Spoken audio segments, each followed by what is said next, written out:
Hey champs, welcome to my channel let's update Bangla. এগিয়ে থাকে এগিয়ে রাখে। তো আমার চ্যানেলে তোমরা অলরেডি জানো যে আমার এই চ্যানেলটা লেটস আপডেট বাংলা। এই চ্যানেলে কিন্তু নিট 2025 কাউন্সেলিং রিলেটেড যে ডকুমেন্টসগুলো আছে সেই ডকুমেন্টসের কিন্তু আমার একটা ভিডিও সিরিজ অলরেডি চলছে। তার কিন্তু প্লে লিস্ট আমি আলাদা করে বানিয়ে দিয়েছি। সেই প্লে লিস্টের মধ্যে গিয়ে কিন্তু তোমরা আমার প্রিভিয়াস যে সমস্ত ডকুমেন্টস রিলেটেড ভিডিও আছে, ডমিসাইল সার্টিফিকেট, ই ডিস্ট্রিক্ট ডমিসাইল, ই ডিস্ট্রিক্ট ইনকাম সার্টিফিকেট, তারপরে যে সমস্ত প্রোফর্মা A1 A2 বি, এই সমস্ত জিনিস নিয়ে কিন্তু আমি বিস্তারিত আলোচনা করে দিয়েছি। তোমরা এখনো যারা আমার সেই ভিডিওগুলো দেখে উঠতে পারোনি, তারা কিন্তু আমি প্লে লিস্ট তৈরি করে দিয়েছি, সেখানে গিয়ে কিন্তু তোমরা অবশ্যই ভিডিওগুলো দেখে নেবে, তাতে কিন্তু তোমরা উপকৃতই হবে। তো বেশি কথা না বাড়িয়ে চলো আজকের ভিডিওটা শুরু করা যাক।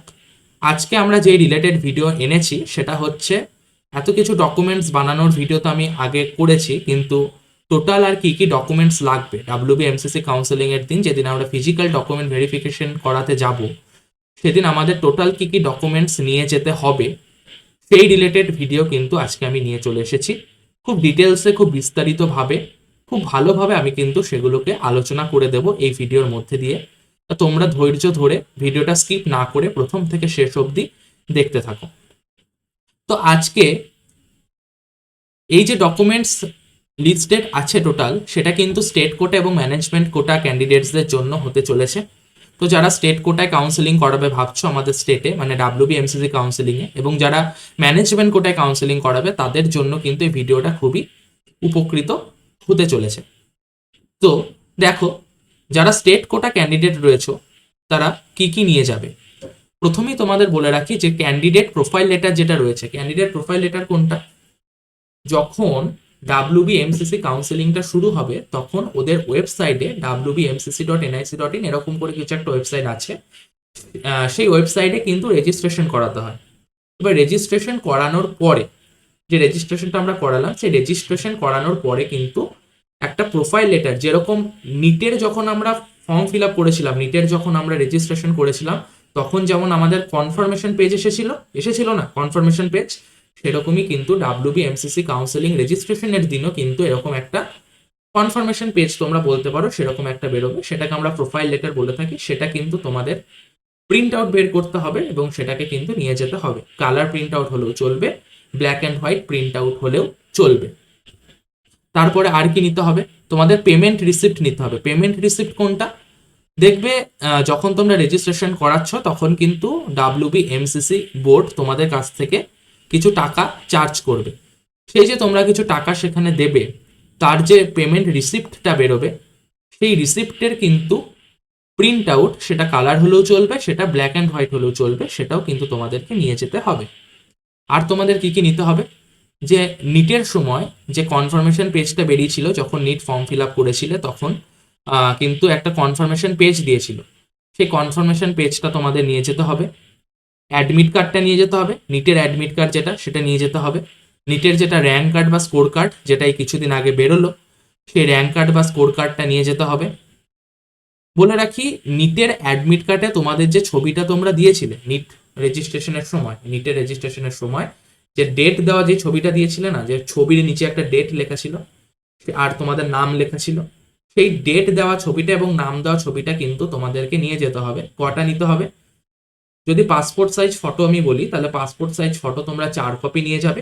আর যদি আমি পোস্টকার্ড সাইজ ফটো বলি, তাহলে পোস্টকার্ড সাইজ ফটো তোমরা 2 কপি নিয়ে যাবে। যদিও পোস্টকার্ড সাইজ ফটো কিন্তু লাগে না, তাও কিন্তু কোনো রকম রিস্ক নেওয়ার দরকার নেই। তোমরা কিন্তু 2 কপি পোস্টকার্ড সাইজ ফটো এবং 4 কপি পাসপোর্ট সাইজ ফটো ভেরিফিকেশনের দিন নিয়ে যাবে। এছাড়াও কি কি লাগবে, এছাড়াও লাগবে ই ডিস্ট্রিক্ট ডমিসাইল সার্টিফিকেট। ঠিক আছে, ই ডিস্ট্রিক্ট ডমিসাইল সার্টিফিকেট নিয়ে আমি কিন্তু ডিটেলসে ভিডিও বানিয়ে দিয়েছি। যারা এখনো ভিডিওটা দেখোনি, আশা করছি সকলের ইতিমধ্যে ই ডিস্ট্রিক্ট ডমিসাইল সার্টিফিকেট তৈরি হয়ে গেছে। যদি কারোর তৈরি না হয়ে থাকে, তাহলে তারা কিন্তু অবশ্যই আমার ভিডিওটা দেখার পর কি কি নিয়ে যেতে হবে ডকুমেন্টস, কি কি লাগে না, সবকিছু দেখে নিয়ে কিন্তু ই ডিস্ট্রিক্ট ডমিসাইল সার্টিফিকেটটা তৈরি করাতে যাবে। আর যাদের তৈরি হয়ে গেছে তাদের তো ভালোই। তাহলে ই ডিস্ট্রিক্ট ডমিসাইল সার্টিফিকেটটা নিয়ে যেতে হবে। এবং ডমিসিল প্রোফর্মা তোমাদেরকে নিয়ে যেতে হবে। ডমিসিল প্রোফর্মা তো এখনো WBMCC ওয়েবসাইটে আপলোড হয়নি, আপলোড হয়ে যাবে। যেদিন কাউন্সিলিং হবে তার 1 সপ্তাহ কি 5-6 দিন আগে কিন্তু আপলোড হয়ে যায়। তো সেই প্রোফর্মাটা বের করে কিন্তু তোমরা বিডিও অফিস বা এসডি অফিসে গিয়ে সই সবুত করিয়ে, যারা A1 বার করবে তাদের কথা বলছি, আর যারা A2 বার করবে তারা তো তাদের ইনস্টিটিউশনের হেডমাস্টার বা হেডমিস্ট্রেসের কাছ থেকেই করে নিতে পারো। আর যারা A1 এবং B বার করবে তাদের কিন্তু বিডিও বা এসডি অফিসে গিয়ে করতে হবে। বলে রাখি, যারা প্রোফর্মা A1 A2 বা বি রিলেটেড ভিডিও এখনো পর্যন্ত দেখোনি, আমার কিন্তু চ্যানেলে ভিডিও অলরেডি আপলোড আছে। আমি কিন্তু প্লেলিস্টও বানিয়ে দিয়েছি, সেখানে গিয়ে তোমরা A to Z domicile certificate proforma A1 A2 B এইভাবে কিন্তু আমি ভিডিওটা করে রেখেছি, সেটা গিয়ে তোমরা দেখে নিতে পারো। তো ডমিসিল প্রোফর্মা নিয়ে যেতে হবে। একটা কথা বলে রাখি, কিছু কিছু কলেজ মানে যেখানে তোমরা ফিজিক্যাল ভেরিফিকেশন করাতে যাবে, সেখানে কিছু কিছু কলেজ কিন্তু ই ডিস্ট্রিক্ট ডমিসিল সার্টিফিকেটটা দেখলে তারপরে কিন্তু আর ডমিসিল প্রোফর্মাটা নেয় না। মানে প্রোফর্মা A1 A2 B এটা কিন্তু চায় না যদি ই ডিস্ট্রিক্ট ডমিসিল সার্টিফিকেট থাকে। আবার কিছু কিছু কলেজ কি করে যে শুধুমাত্র প্রোফর্মা A1 A2 বিটাই নেয়, ই ডিস্ট্রিক্ট ডমিসিল সার্টিফিকেটটা নেয় না। আবার কিছু কিছু কলেজ কি করে, দুটোই নেয়।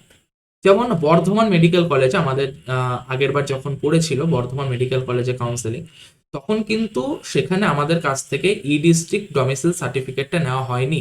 আমাদেরকে বলা হয়েছিল প্রোফর্মা A1 টাকে দিতে, যেহেতু আমরা ড্রপার তাই আমাদেরকে প্রোফর্মা A1 দিতে বলেছিল। যারা ফ্রেশার ক্যান্ডিডেট তাদের কিন্তু প্রোফর্মা A2 টা দিতে বলেছিল, আর যাদের মাধ্যমিক উচ্চ মাধ্যমিক ওয়েস্ট বেঙ্গলের বাইরে তাদের কিন্তু প্রোফর্মা বিটা জমা দিতে বলেছিল। ই ডিস্ট্রিক্ট ডমিসাইল সার্টিফিকেট কিন্তু ওরা চায়নি। এবার আমি একটা কথা বলবো, তোমরা কিন্তু দুটোই বের করে রেখো এবং দুটোই কিন্তু তোমরা নিয়ে যাবে। তারপরে বলে রাখি, ক্যান্ডিডেটের মানে তোমার আধার কার্ড লাগবে, ভোটার কার্ড লাগবে এবং প্যান কার্ড লাগবে, তিনটেই নিয়ে যাও। ওরা নেবে কিন্তু শুধু আধার কার্ডটা নিয়ে নেয়, আর কিছু চায় না। কিন্তু তোমরা সঙ্গে করে তিনটেই নিয়ে যাও, কোনো রিস্ক নেবে না ডকুমেন্টসের ব্যাপারে। ডকুমেন্টস দেখা গেল কোনো কলেজ বেঁকে বসলো, কোনো কলেজ বললো না আমরা ভোটার কার্ডও নেবো, কোনো কলেজ বললো প্যান কার্ড যদি থাকে তাহলে প্যান কার্ডও দিন। তো তখন কিন্তু তোমাদের যেন হাতড়াতে না হয়, তোমাদের যেন চারিদিকে খুঁজতে না হয়, তার জন্য কিন্তু তোমরা সব ডকুমেন্টস তোমাদের ফাইলে করে নিয়ে যাবে। তো ক্যান্ডিডেটসের আধার কার্ড নিয়ে যাবে, আধার কার্ডটা বেশি জরুরি। আধার কার্ড, ভোটার কার্ড যদি হয়ে থাকে ভোটার কার্ডটা নিয়ে যাবে, আর প্যান কার্ড যদি থাকে বা হয়ে থাকে তাহলে প্যান কার্ডটা তোমরা নিয়ে যাবে। বলে রাখি, তোমার বাবা অথবা তোমার মায়ের, বিশেষ করে তোমার বাবা যদি সেদিন তোমার সঙ্গে যান বা তোমার মা যদি তোমার সঙ্গে যান, তাহলে তাদের কিন্তু আধার কার্ড, ভোটার কার্ড এবং প্যান কার্ডটা সঙ্গে করে নিয়ে যাবে। মূলত আধার কার্ডটা বিশেষ করে নিয়ে যাবে। যদি ভোটার কার্ড থাকে ভোটার কার্ড নেবে, অবশ্যই ভোটার কার্ড আছে তাদের। আর যদি প্যান কার্ড যদি থাকে তাহলে নিয়ে যাবে, না থাকলে নেওয়ার দরকার নেই। এবার বলি মেডিকেল সার্টিফিকেট, এইটা নিয়ে কিন্তু আমি একটা ডিটেলসে ভিডিও আমার চ্যানেলে আপলোড করব। এখনো কিন্তু মেডিকেল সার্টিফিকেট নিয়ে আমি আমার চ্যানেলে কোনো ভিডিও আপলোড করিনি, আমি আপলোড করে দেব, সেই নিয়ে তোমরা নিশ্চিন্তে থাকতে পারো। মেডিকেল সার্টিফিকেট যবে বেরোবে তার ঠিক আগেই কিন্তু আমি ভিডিওটা আপলোড করে দেবো, সুতরাং তোমাদের কোনো অসুবিধা হবে না।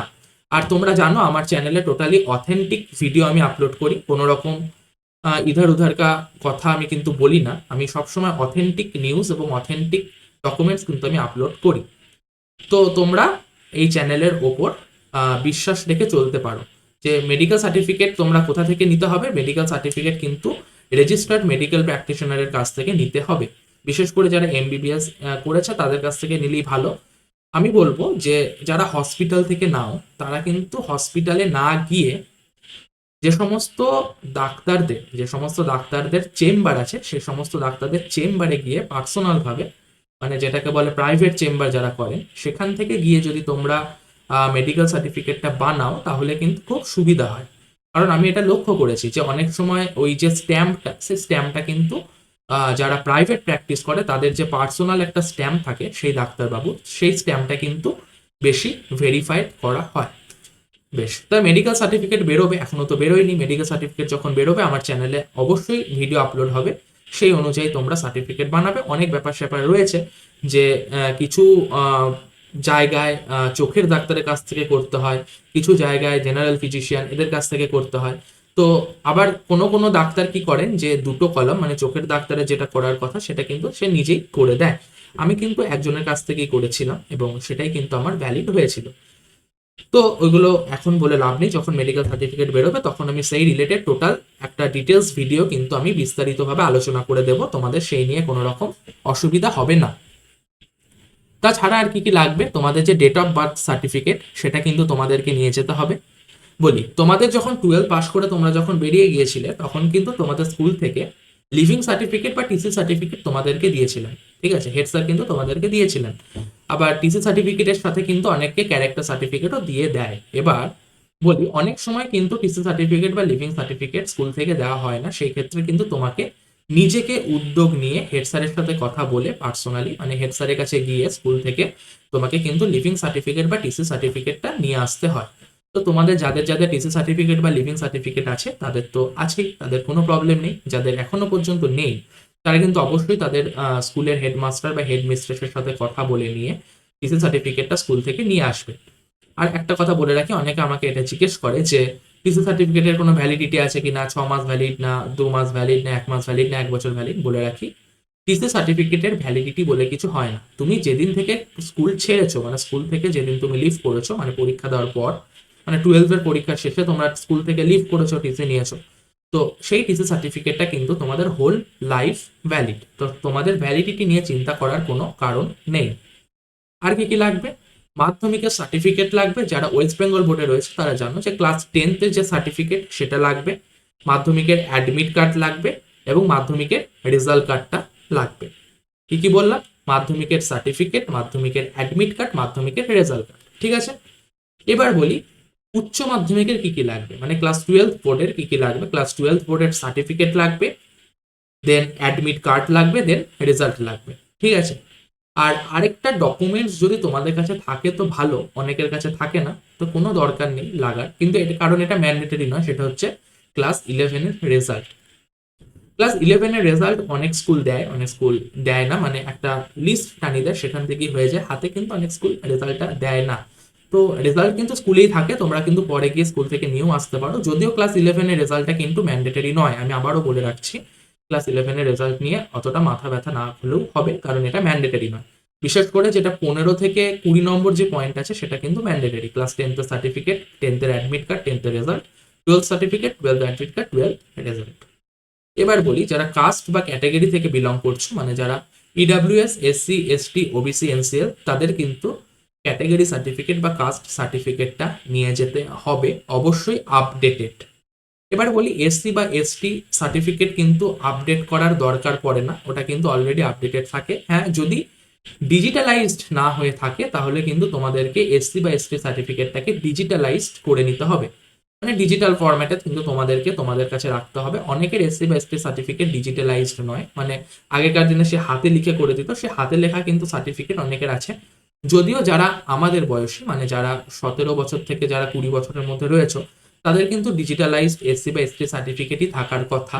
যদিও বা কারোর কাছে না থাকে, তারা কিন্তু অবশ্যই ডিজিটালাইজড আপডেটেড এসসি বা এসটি সার্টিফিকেট বানিয়ে নেবে। আর যাদের অলরেডি বানানো আছে তাদের কিন্তু আর আপডেট করার দরকার নেই, কারণ এসসি বা এসটি সার্টিফিকেট আপডেট হয় না, ওটা কিন্তু হোল লাইফের জন্য একটা সার্টিফিকেটই ভ্যালিড। আর যারা ইডাব্লিউএস এবং ওবিসি এনসিএল রয়েছে তাদের কিন্তু ক্যাটাগরি বা কাস্ট সার্টিফিকেট কিন্তু আপডেট করাতে হবে, কারণ তাদের আপডেট করার পর ওটার ভ্যালিডিটি কিন্তু মনে হয় 6 মাসের মতো থাকে, আমার ঠিক জানা নেই। ইডাব্লিউএস বা ওবিসিদের মধ্যে মনে হয় 6 মাস ভ্যালিডিটি থাকে। তো তোমরা কিন্তু অবশ্যই সেটাকে আপডেট করিয়ে নিও, এবং সেটা ইস্যুড হতে হবে স্টেট অফ ওয়েস্ট বেঙ্গল, আমাদের ওয়েস্ট বেঙ্গল দ্বারা ইস্যুড হতে হবে। আর কি কি লাগবে, যারা ওবিসি এনসিএল বা ইডাব্লিউএস রয়েছে, যদিও এই ডকুমেন্টসটা কোনো কলেজ চায় না ফিজিক্যাল ভেরিফিকেশনের দিন, তবু আমি বলবো যারা ওবিসি এনসিএল বা ইডাব্লিউএস রয়েছে তারা কিন্তু ই ডিস্ট্রিক্টে একটা ইনকাম সার্টিফিকেট বের করে নিও, এবং ই ডিস্ট্রিক্ট ইনকাম সার্টিফিকেটটা তোমরা ফিজিক্যাল ভেরিফিকেশনের দিন তোমাদের সঙ্গে রেখো। তোমাদের লাগবে কি না লাগবে সেটা আলাদা ব্যাপার, কিন্তু ডকুমেন্টসটা তোমরা সঙ্গে করে নিয়ে যেও, কারণ যদিও বা কাউন্সিলিং এ যদিও বা নাও লাগে তাহলে কিন্তু তোমাকে অ্যাডমিশনের দিন জমা দিতে হবে। যারা ওবিসি বা ওবিসি এনসিএল বা ইডাব্লিউএস রয়েছে তাদের জন্য বলছি। তো যারা ই ডিস্ট্রিক্ট ইনকাম সার্টিফিকেট কিভাবে বের করবে সেটা এখনো পর্যন্ত জানো না, আমার চ্যানেলে কিন্তু সেই ভিডিওটাও অলরেডি আপলোড হয়ে গেছে। তোমরা কিন্তু ই ডিস্ট্রিক্ট ইনকাম সার্টিফিকেটের ভিডিওটা খুব বিস্তারিতভাবে আমার চ্যানেল থেকে দেখে নিতে পারো। তো তোমাদের কিন্তু আমার চ্যানেলে তুমি সবসময় সমস্ত ডকুমেন্টস রিলেটেড ভিডিওর কিন্তু A to Z তথ্য তুমি এই চ্যানেল থেকে পেয়ে যাবে। এবার বলি, যারা পিডাব্লিউডি ক্যান্ডিডেট রয়েছে, যারা ফিজিক্যালি ডিসেবলড বা ফিজিক্যালি হ্যান্ডিক্যাপ ক্যান্ডিডেট রয়েছে, তাদের কিন্তু পিডাব্লিউডি সার্টিফিকেট বের করতে হবে এবং রিসেন্ট আপডেটেড সার্টিফিকেট বের করতে হবে। কলকাতায় যে পিজি হসপিটাল রয়েছে, এসএসকেএম, সেই পিজি বা এসএসকেএম হসপিটাল থেকে কিন্তু তোমাদেরকে পিডাব্লিউডি সার্টিফিকেটটা ইস্যু করাতে হবে বা ভেরিফাই করাতে হবে। দেন তারপরে তোমাদের কিন্তু সেই সার্টিফিকেটটা ফিজিক্যাল ভেরিফিকেশনের দিন তোমরা নিয়ে যেতে পারবে এবং তারা কিন্তু সেই সার্টিফিকেটটাকে তখন ভ্যালিড করবে। ঠিক আছে, তা দেখো টোটাল 24টা ডকুমেন্ট নিয়ে আমি বললাম, তার মধ্যে কিন্তু কারো কারো 22টা ডকুমেন্ট লাগবে, কারো কারো 23টা ডকুমেন্ট লাগবে, আবার কারো কারো 24টা ডকুমেন্টও লাগবে। এবার এই যে আমি এই ডকুমেন্টগুলো বললাম, এগুলো কিন্তু সবই আমি কি বললাম, আমি কিন্তু স্টেট কোটার জন্য বললাম। অবশ্যই ম্যানেজমেন্ট কোটার জন্য কিন্তু সেম টু সেম ডকুমেন্ট। এবং তোমাদের একটা কথা বলে রাখি, যারা এই ডকুমেন্টসগুলো নিয়ে যাবে তারা কিন্তু অবশ্যই অরিজিনাল নেবে এবং অরিজিনালের সাথে 2 কপি জেরক্স করে নেবে। কত বললাম? 2 কপি জেরক্স করে নেবে। অরিজিনালটা তো অবশ্যই রাখবে, অরিজিনালের জন্য একটা আলাদা ফাইল বানাবে, জেরক্সের জন্য একটা আলাদা ফাইল বানাবে। দুটো ফাইল নিয়ে তোমরা ফিজিক্যাল ডকুমেন্ট ভেরিফিকেশনের দিন নির্দিষ্ট জায়গায় চলে যাবে, মানে নির্দিষ্ট কলেজে চলে যাবে যেখানে তোমাদের ভেরিফিকেশনটা হবে।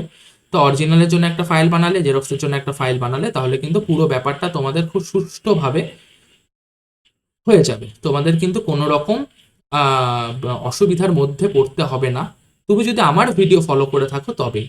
এবার তুমি যদি আমার ভিডিও ফলো না করে থাকো, তুমি যদি দেখে থাকো অনেক ভালো ভালো ইউটিউবার রয়েছে যারা এখন ইউটিউবের বুকে ভিডিও বানাচ্ছে, তো আমি যেমন নতুন স্টার্ট করেছি, তো এরকম অনেকেই রয়েছে যারা ভিডিও বানাচ্ছে, কিন্তু আমার কাছে যারা ভিডিও দেখবে আমার চ্যানেলে তারা কিন্তু কোনো অসুবিধার সম্মুখীন হবে না, কারণ আমি যতটা বিস্তারিতভাবে, যতটা ডিটেলসে আমি আলোচনা করি, সেই রকম আলোচনা কিন্তু কোনো চ্যানেলে তোমরা পাবে না। তো তোমাদের দেখিয়ে রাখি যে যারা স্টেট কোটায় রয়েছে তারা স্টেট কোটার জন্য এগুলো নেবে, যারা ম্যানেজমেন্ট কোটায় রয়েছে আমি ফার্দার আমি আর বলছি না, তোমরা, আমি এটাকে আপলোড করে দেবো আমার টেলিগ্রাম চ্যানেলে।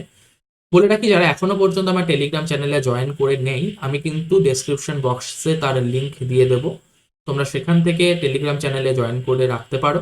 এবং আমি আমার প্রিভিয়াস যে সমস্ত ভিডিওগুলো রয়েছে, আমার 2025 NEET document verification related video সিরিজের যে সমস্ত ভিডিও রয়েছে তারও কিন্তু আমি লিঙ্ক ডেসক্রিপশন বক্সে দিয়ে দেবো, সেখান থেকেও কিন্তু তোমরা ভিডিওগুলোকে গো থ্রু করে নিতে পারবে। তো যারা ম্যানেজমেন্ট কোটায় রয়েছে তারা কিন্তু সেম ডকুমেন্ট এগুলো নিয়ে যাবে এবং এর বাইরে কিন্তু তোমাদের কোনো ডকুমেন্টস নিয়ে যাওয়ার দরকার নেই ভেরিফিকেশনের দিন। যখন অ্যাডমিশনের সময় আসবে, আমি অ্যাডমিশন রিলেটেড একটা ভিডিও বানিয়ে নেবো যে কলেজে অ্যাডমিশনের দিন তোমাদেরকে কি কি ডকুমেন্টস নিয়ে যেতে হবে এবং কলেজ থেকেই বা তোমাদের সেই দিন কি কি ফর্ম দেবে যেটা তোমাদের ফিল আপ করতে হবে, এই সমস্ত জিনিস কিন্তু আমি তোমাকে বলে দেবো।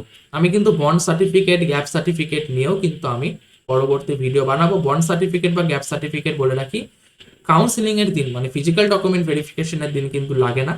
বন্ড সার্টিফিকেটটা লাগবে কখন? বন্ড সার্টিফিকেট লাগবে মানে যেটা college bond certificate, college bond certificate লাগবে যেদিন তোমরা কলেজে অ্যাডমিশন নেবে সেই দিন। যেদিন তোমাদের চয়েস ফিলিং এর পর যখন তোমাদের কলেজ অ্যালট হবে সেই দিন কিন্তু তোমাদেরকে বন্ড সার্টিফিকেটটা বানাতে হবে এবং তার পরের দিন বা তোমাদের 3 দিন টাইম থাকে, সেই দিনের মধ্যে কিন্তু বন্ড সার্টিফিকেটটা বানিয়ে তোমাদের ওই উপযুক্ত কলেজে, যেই কলেজটা তোমার উঠেছে সেই কলেজে গিয়ে কিন্তু বন্ড সার্টিফিকেটটা জমা দিতে হয়। যাই হোক, বন্ড সার্টিফিকেট নিয়ে আমি একটা ডিটেলসে ভিডিও বানিয়ে দেবো, একটা বিস্তারিত আলোচনা করে দেবো বন্ড সার্টিফিকেট নিয়ে। আর গ্যাপ সার্টিফিকেট কিন্তু তোমাকে অ্যাডমিশনের দিন লাগে না, তারও 3 মাস বাদে যেদিন WBUHS রেজিস্ট্রেশন হবে সেই দিন কিন্তু তোমাকে গ্যাপ সার্টিফিকেটটা চাইবে এবং ক্যারেক্টার সার্টিফিকেটটাও সেদিন চাইতে পারে। তো আমি সেটারও একটা ডিটেলস ভিডিও কিন্তু আমি বানিয়ে দেব। তো আজকে এই পর্যন্তই। যদি আমার ভিডিও তোমাদের ভালো লেগে থাকে তাহলে লাইক করো, এই ভিডিওটা তোমাদের বন্ধু বান্ধবদের মধ্যে শেয়ার করে দাও যারা এই বছর 2025-এর ফিজিক্যাল ভেরিফিকেশন বা কাউন্সিলিংয়ে পার্টিসিপেট করবে, তাদেরকে ভিডিওটা পৌঁছে দাও, তাদের কাছে তাদেরকে শেয়ার করে দাও। যদি আমার ভিডিওটা ভালো লাগে তাহলে আমার চ্যানেলটাকে সাবস্ক্রাইব করে তোমরা আমার পাশে থাকতে পারো, পাশে থাকা নোটিফিকেশন আইকনটা অন করে রাখতে পারো যাতে সবার প্রথমে আমি ভিডিও আপলোড করলেই যেন তোমার কাছে ভিডিওটা পৌঁছে যায়। তো আজকের জন্য এইটুকুই, ততক্ষণের জন্য থ্যাংক ইউ এভরিওয়ান। জয় হিন্দ, জয় ভারত।